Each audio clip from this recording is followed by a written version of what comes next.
In this video, I'm going to show you how I dehydrate peas from the very start to the very finish. I'll also show you how some of them look like when they're rehydrated, and I'm going to show you some of the ways I store them and tell you why. My name's Daz, you're watching my Aussie Gardening Kitchen, and I do appreciate you being here. Thanks.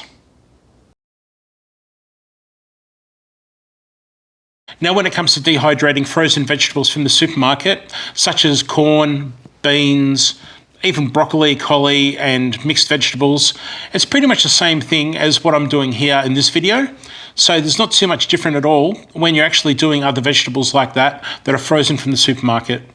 So the first step is getting the peas onto the trays, and I'll just show you a little bit on how I do it and why.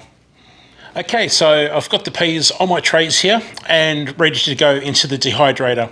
Now, I've spared you from watching me stand here and pour them on and flatten them out, but I do recommend that when putting peas on a tray for the dehydrator, like most things actually, make sure you get a nice flat, even layer. Just get them all spread out and make sure there's no clumps and stuff like that. Now, frozen or defrosted, which one do I prefer? I'm easy either way. I probably do mine defrosted most of the time.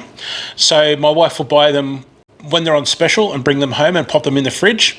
And then I'll leave them in the fridge overnight. And generally by the next day, they've really defrosted quite a bit.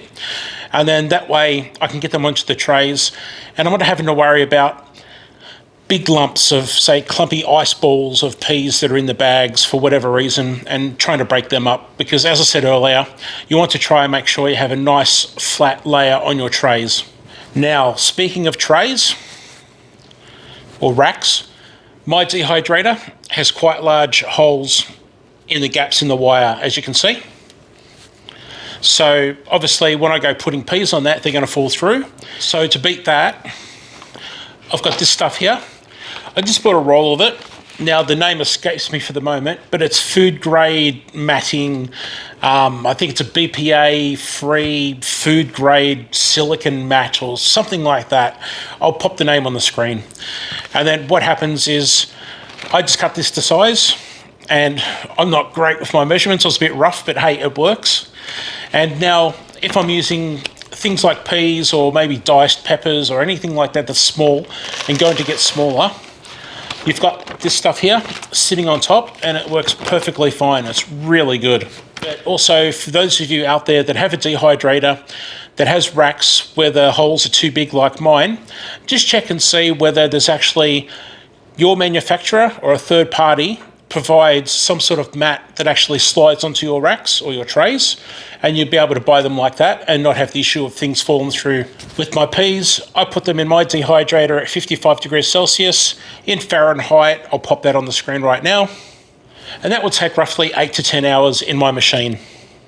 Now, after about 5 hours, I will go over and turn some of the trays around and possibly move some of the trays from the top to the bottom and vice versa, just to make sure everything gets an even sort of go at being dehydrated in the machine.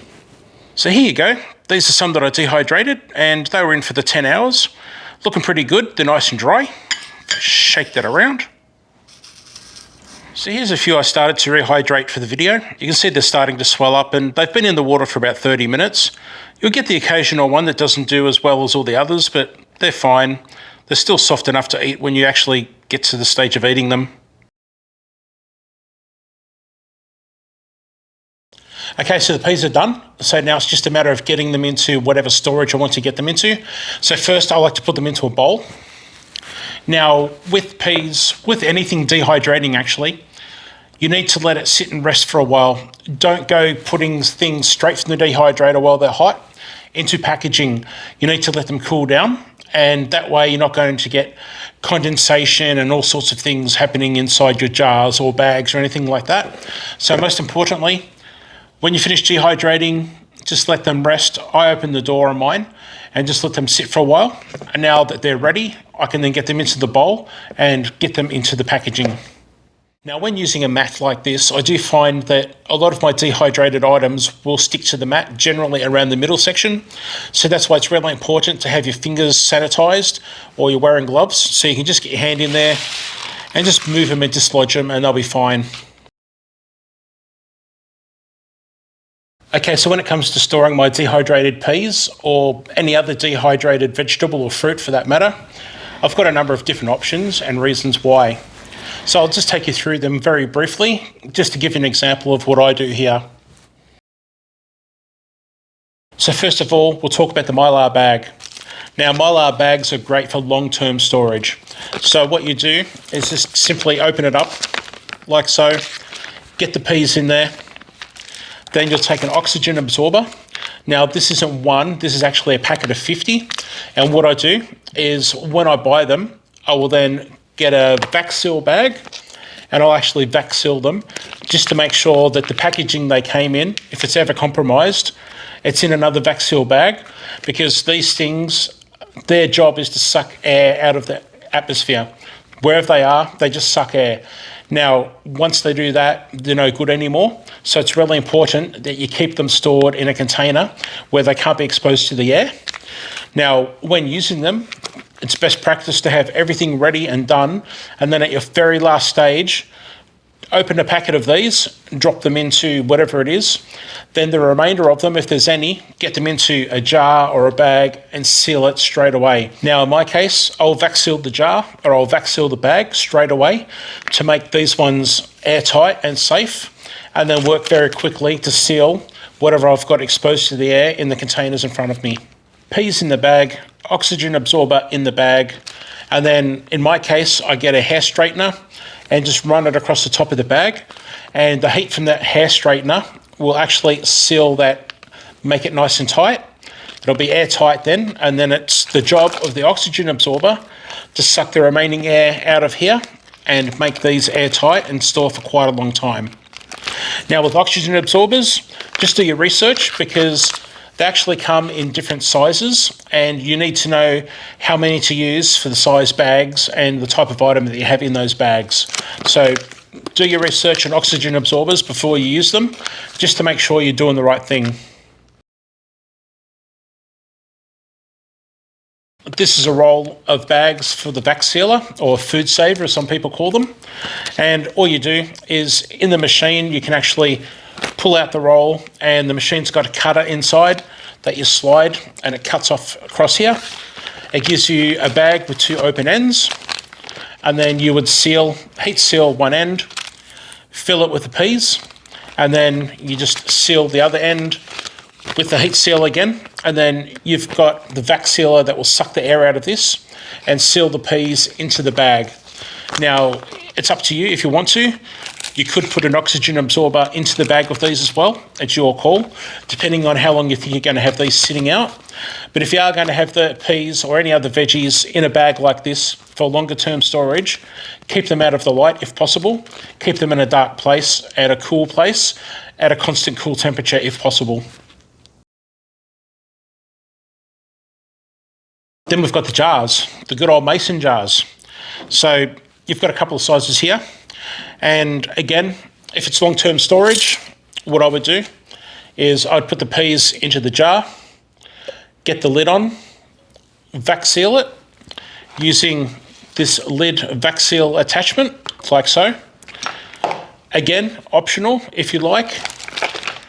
Get an oxygen absorber, put it in there before you vac seal it. Vac seal it with the oxygen absorber and the peas, and they're going to last quite a long time with the oxygen absorber and the vac seal on top. Can't go wrong. And just a quick tip, don't store your jars with the rings on them, because what could happen is that seal comes loose eventually. You're not going to know when you've got a ring on there that's nice and tight. You're going to think that it's good, but what's going to happen is that food's going to spoil and it's just no good to you. So get the rings on when you're canning, but when you're done and ready for storage, take them off. Now, the other option is a mason jar with a resealable lid. Now, these particular lids here with the rubber gasket or ring, whatever you want to call it, are manufactured to be used multiple times. These ball lids are not manufactured to be used multiple times. Some people do, but I don't want to get into that. Technically, these metal lids are only a once-off use, that's it. These ones here, with this ring that can be replaced, these rings can be used multiple times. Just read the manufacturer's instructions, follow what they say. But what I can do here is take my jar, fill it with peas, put this lid on, and then using the vac seal attachment here, make them airtight. And then this is good for the pantry for everyday use. So I can have this sitting on the pantry, shelf stable, and say my wife or myself might want to come along and use peas next week.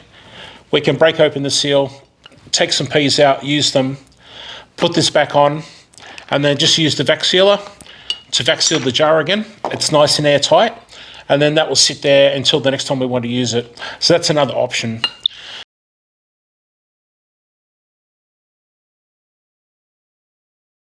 So there you go. That's some of my options for when storing my dehydrated peas, vegetables, fruits, things like that. Now, all of these things here, I'll have links to them down in my description, so you can go and check them out yourself and see what they are and how much they cost and buy them yourself. But yeah, it's totally up to you as to how you go about it and why. But I just thought I'd show you these options and let you know what's out there, and then the choice is yours.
If you enjoyed this dehydrating video, I've got others on my channel, but if you check out this one on my screen appearing now, this one here is where I was a part of a 10-channel collaboration about what we would and wouldn't dehydrate again. It's fantastic. I'm sure you'll enjoy it.